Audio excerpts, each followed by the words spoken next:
monitoreo se refiere a eso mismo, en el sentido de que sería la vigilancia, en este caso, de variables meteorológicas e hidrológicas. O sea, sería el registro continuo, instantáneo, de las distintas variables meteorológicas.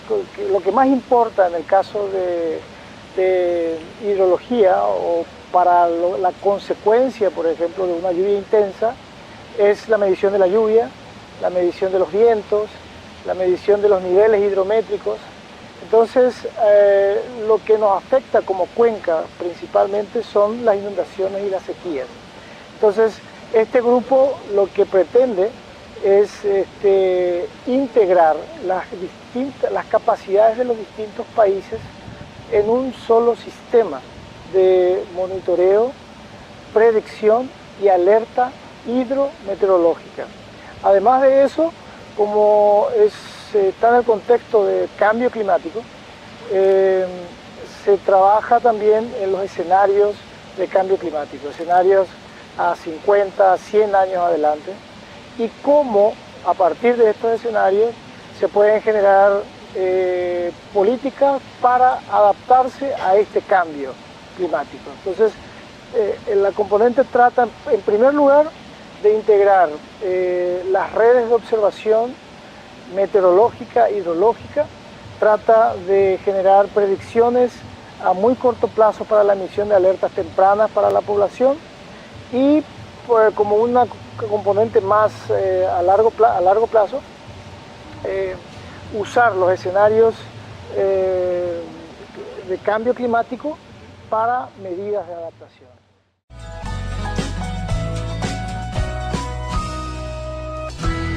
El problema central está en los extremos hidrológicos y meteorológicos. La Cuenca del Plata está integrada por 5 países, es creo que la segunda cuenca más grande en Latinoamérica, la quinta en el mundo. Todas nuestras actividades económicas están prácticamente, de los 5 países que integran la cuenca, están vinculadas a los cauces hídricos, tanto para navegación, en el caso de Paraguay, toma de agua, generación hidroeléctrica, agricultura, etc. Entonces, la situación actual es que se producen extremos en estas variables hidrológicas. En algunos años tenemos inundaciones muy severas, por ejemplo, el más reciente fue el del año 1997, donde prácticamente 3 de los 5 países integrantes de la cuenca sufrieron inundaciones de grandes proporciones. Tenemos en regiones más sectorizadas también inundaciones repentinas inclusive. El caso del año pasado, en 2013, una precipitación intensa aquí en el estado de Paraná, en Brasil, afectó tremendamente a poblaciones de Paraguay. En el río Paraná, poblaciones aguas abajo de la represa de Yacyretá. Entonces, esas son las variables. En otro momento, en el 2008, hemos tenido una sequía tremenda en gran parte de la región de la Cuenca del Plata, especialmente en el noreste de Argentina, sur de Paraguay, sur de Brasil, que eso tiene una repercusión enorme en lo que hace a la producción de la soja, por ejemplo. Entonces, esas son las variables o los forzantes que hace necesario aunar esfuerzos para detectar estas amenazas y, por supuesto, a partir de la detección y predicción de las amenazas, tomar medidas que mitiguen el impacto negativo de todo esto que estoy mencionando, referente a los extremos.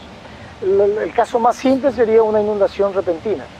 Entonces, anticiparse a la inundación de manera que las autoridades municipales tomen medidas con su población. ¿Cuáles serían estas medidas de mitigación? Primero que todo, evitar muertes. Segundo, evitar grandes pérdidas económicas. Y tercero, por supuesto, el evitar muertes está asociado también con el bienestar de esa población mientras dure esa emergencia. Entonces, ese es un poco el fin último de lo que hace al monitoreo y la predicción. Y se está trabajando en eso. Hay diversas herramientas Las capacidades de nuestros países en la región no son las mismas, capacidades tecnológicas ni tampoco en recursos humanos. Entonces, yo creo que el programa Marco y en el contexto del Comité Intergubernamental de la Cuenca del Plata constituye una excelente oportunidad para, primero, nivelar esas asimetrías que existen entre nuestros países en cuanto a la capacidad tecnológica para este fin de monitoreo y predicción. Segundo, nivelar en alguna medida la capacidad de los recursos humanos. Y por supuesto, por último, tener un mecanismo común de emisión de alertas y eso cómo se adapta o se traduce a nivel de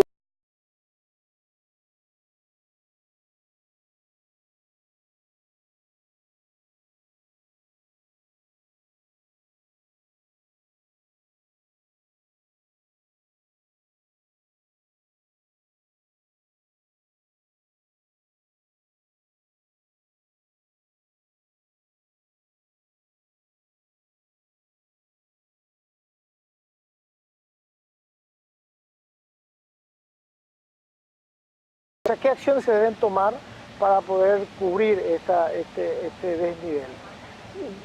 Yo trabajo en el área de meteorología y les puedo decir con mucha precisión de que si bien existe una asimetría, especialmente entre los grandes países como Brasil, en primer lugar, Argentina en segundo lugar, con relación a Paraguay, Uruguay y Bolivia, la capacidad de integrar las capacidades que existen hoy, yo creo que rápidamente va a disminuir esa asimetría en cuanto a tecnología primeramente.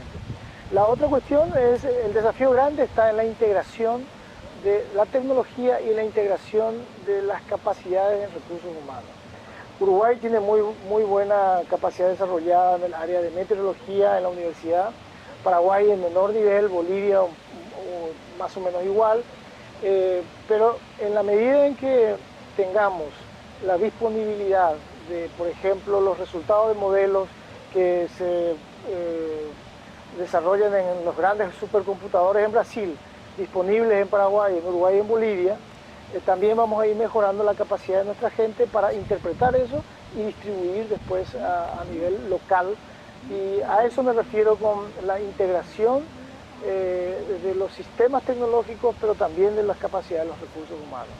Y hay muy buena chance para lograr eso.